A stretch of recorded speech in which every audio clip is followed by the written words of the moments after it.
Welcome to New Mexico Black Rifle Operators Union. I'm your host, Sean. You know, I've had a lot of weird conversations this last week, so I recently completed something called Marksman, and it's kind of a church-oriented thing, and I'm not going to talk about that. But in that, I was basically trying to explain to someone what a dope chart was, and it became kind of a group discussion. And then, oddly enough, I had a couple different discussions with some other people about just shooting in general. So I have some friends at work, some new work friends, who are just as big of an enthusiast of the 2A as I am. And they're starting to get into long-range shooting and shooting in general. Now, let's go back a little bit. Let's talk about there's three types of shooters. Okay, well, three types of basic shooting, I should say, not shooters.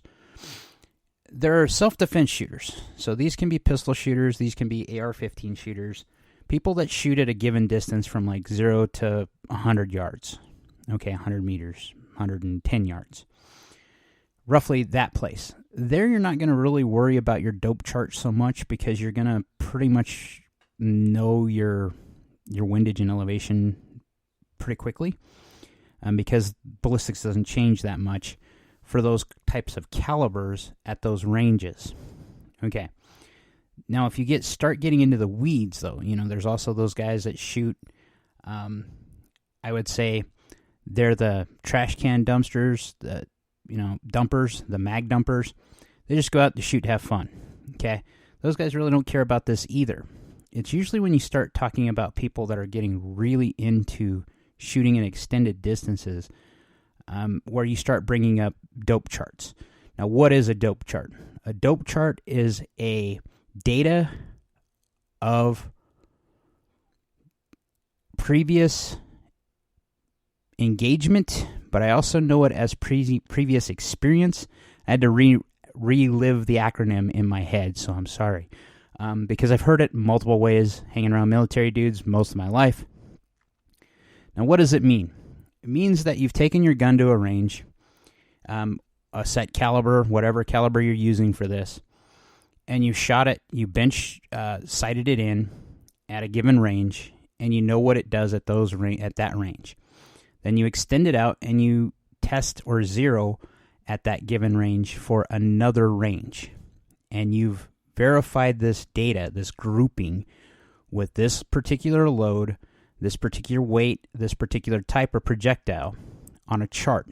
Now, a dope chart consists of basically windage and elevation adjustments for a given caliber up to whatever distance you're going to. So I have one specifically made that I've made for my 308, for all three of them that I use for long distance shooting, and for my 270. So I put the rifle type on the dope chart, so which rifle it's made for, what caliber it is, what specific bullet I'm using, because I get that granular.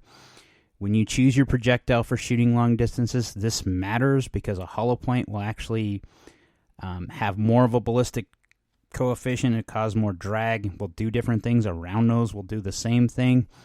So if you have those dope charts or those ballistics that bullets you're trying to use, not ballistics, those bullets you're trying to use, you're going to have to work up your own ballistics for this.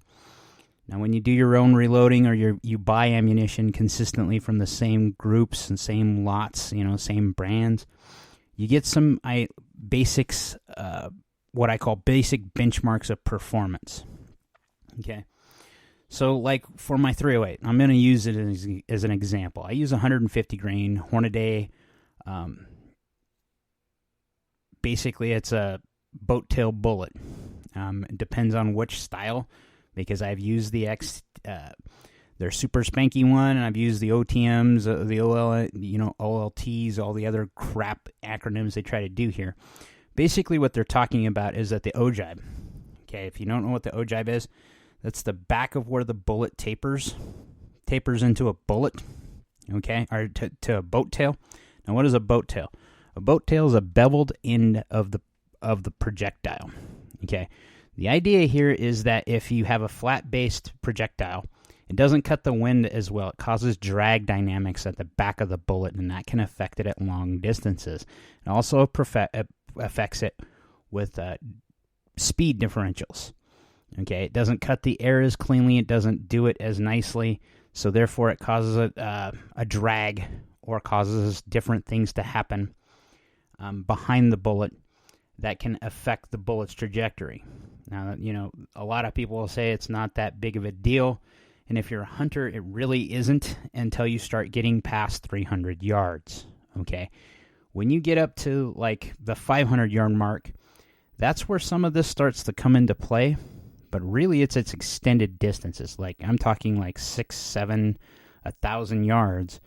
This is where you're starting to notice every little thing that could possibly go on with a bullet in its flight, down to your trigger pull, because all of that little bit of differences, those little bit of variances, stack up and cause a big variance at the extended ranges that you'll see.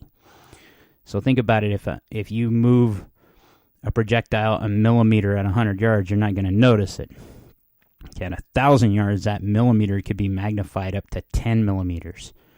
Okay, that doesn't seem like a lot, but 10 millimeters is more than an inch. Okay, so not 10 millimeters. 10 millimeters is a centimeter. So a centimeter off doesn't seem like a lot.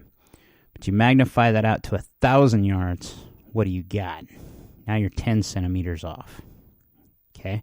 That's a difference between a hit and a miss, especially at long distances if you're shooting at something like game or you're shooting at an EPSC target to win a match. Those little variances, those little stacking tolerances matter. So when you're building your dope card, what you're doing is you're showing what kind of adjustment you had to make at a given distance. So a lot of people have watched movies and have never used really high-end scopes.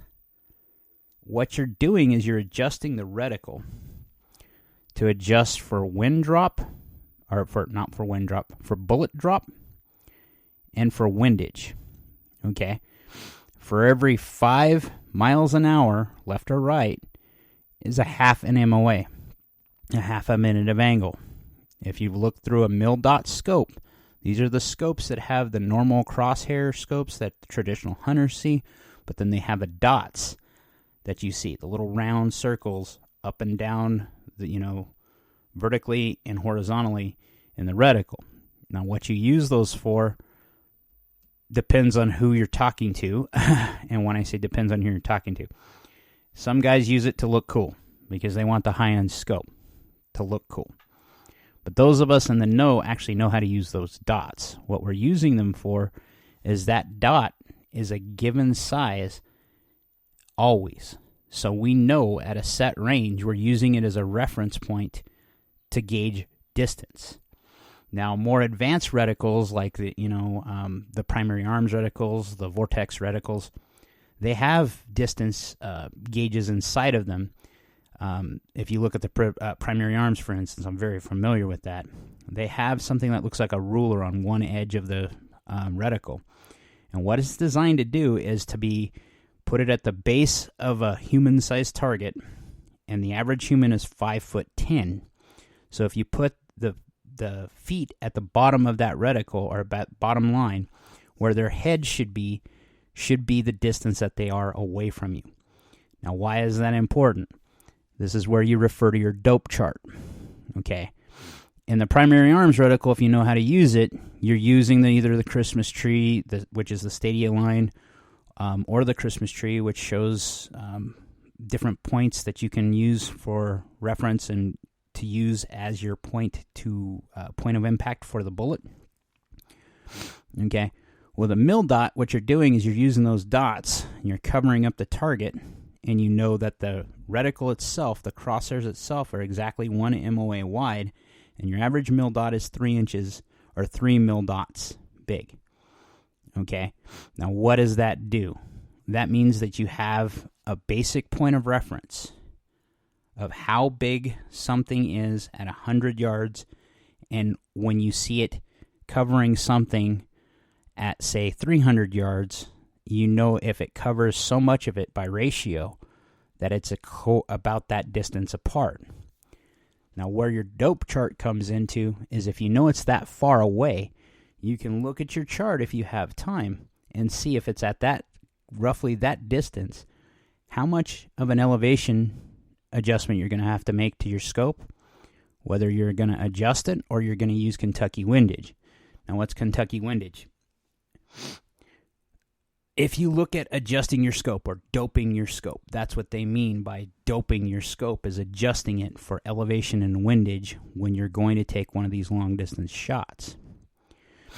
What you're doing is you're using the reticle, the adjustments you have on it, to adjust it automatically or manually when you're adjusting it, so that your point of aim should match your point of impact at those long distances. Okay?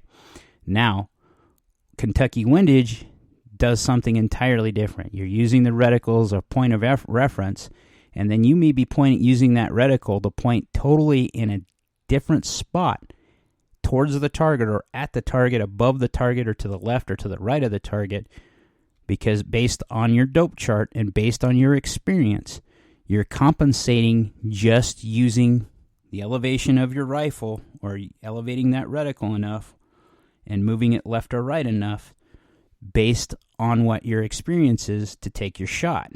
Now, I've known people that can do both. I'm one of them. My dad was a Kentucky windage guy. He would tell you that a deer at 300 yards is going to be almost covered up. The crosshairs of it will almost cover up a deer, a good chunk of the deer. So what does that mean? That means how high do you use, how much higher above its back or above its point of aim where you're going to normally point a shot on a deer is right around its front shoulders. That's where you're supposed to, because you're going to take its heart and lungs then. If you're aiming and you're wanting to be kind of middle of that, right behind the shoulders place, about 4 to 6 inches above its stomach or the bottom of the animal, right behind its front shoulder, that's where its heart and lungs are. If your reticle, your crosshairs, and you line them up at 300 yards, you're going to hit low. But if you raise that reticle to just on its back or just above its back, based on your experience and based on what you know, you should hit it. Now, this is Kentucky windage. When you dope your scope, what you're actually doing is you're adjusting it to where you're aiming right where you want it to be, but you've made the adjustment so that you made the height adjustment and the windage adjustment by doping your scope already. So when you squeeze the trigger, you're not having to aim above or below the target to hit the target. Okay?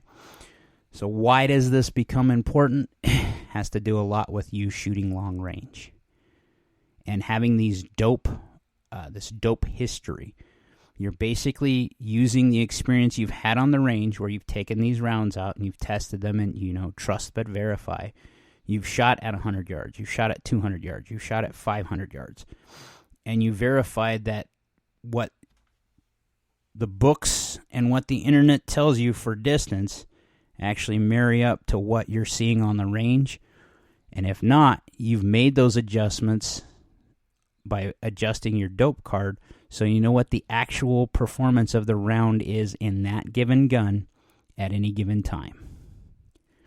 Snipers, long-range shooters, dope charts are old school, old hat to us. You can find them online. There's some that usually are like 6 lines of text, basically, that you could print out or save to your phone and be able to enter them.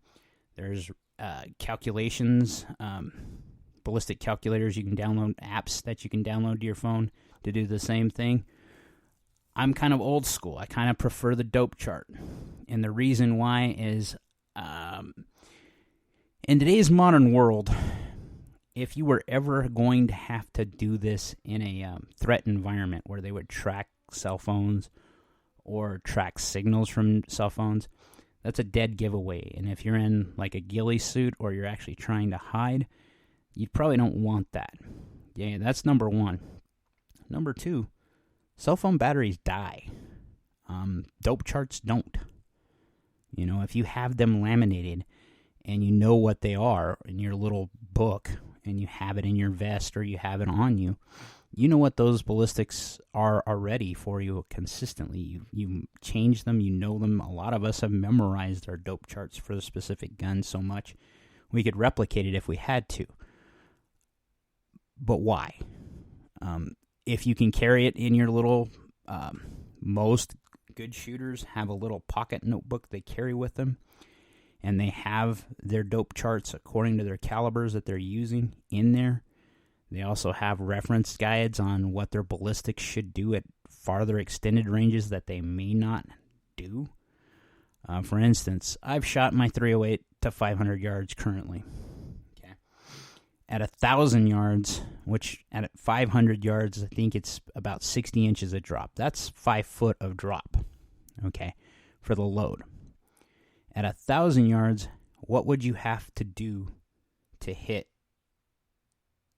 an 18-inch target? So I don't have that bullet drop. I think it's 112 or 120 inches that I'm going to have to aim above the target or adjust my scope, dope my scope above it to actually have effect on the target.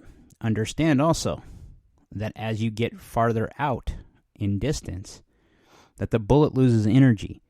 So it's not going to have the same effect on target. This is why a 5.56 is kind of an aerial weapon at 500 yards. Where a 308, it's still going to do a decent job, but it's starting to lose enough gas, and you're going to end up with something that's about akin to a 357 or a 38 special at that range. Now, know this. Snipers still use a 308 to hit out to 1,000 yards. Are you capable of it? Most active shooters that go out and shoot all the time, they try to perfect this idea of being able to hit at those long distances, but they've never tried it. They never stretched their legs to see what they can do. Now, I've done it in the past. I can definitely do it with my 270. I haven't done it with my current 308s. Back when I was shooting matches, I was able to do it with 308.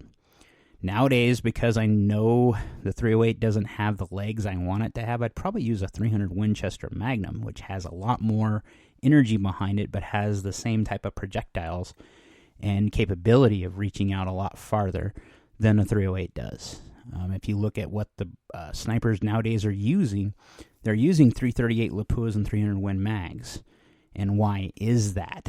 It's because they like having that extra energy, so it makes calculating those trajectories a lot easier, and you don't end up with such extreme rainbow trajectories to reach out and touch a target if you need to. Now, I'm a civilian. I don't ever I pray that I never have to use that type of thing on man-sized targets. But I practice on IPSC 18-inch plate steel targets so that I can hone that skill. Plus, they make a loud ting when you hit them at range, so you know you hit them. And they have even newer ones, which one of these days I hope to be able to afford. They actually light up when you hit them. Check out Robski's, long-range shooting videos with him and Veronica. They've got some wicked new targets that actually, when you hit them, they're metal, but they understand, they feel the shock of the bullet hitting them, and they start lighting up so that you can see them through your scope or through your spotting scope. Just an idea, just because I've had multiple conversations about what a dope chart is in the last 2 weeks. I thought it was time to bring it up. I am back. I will be dropping another podcast for Wednesday, and then I'll probably drop one this time for sure. That lands on Thursday or Friday for all you guys that care about New Mexico Black Rifle Operators Union. Thank you for your support. Most of them all, be great, but stay strapped or get clapped. Like, share, subscribe, be great.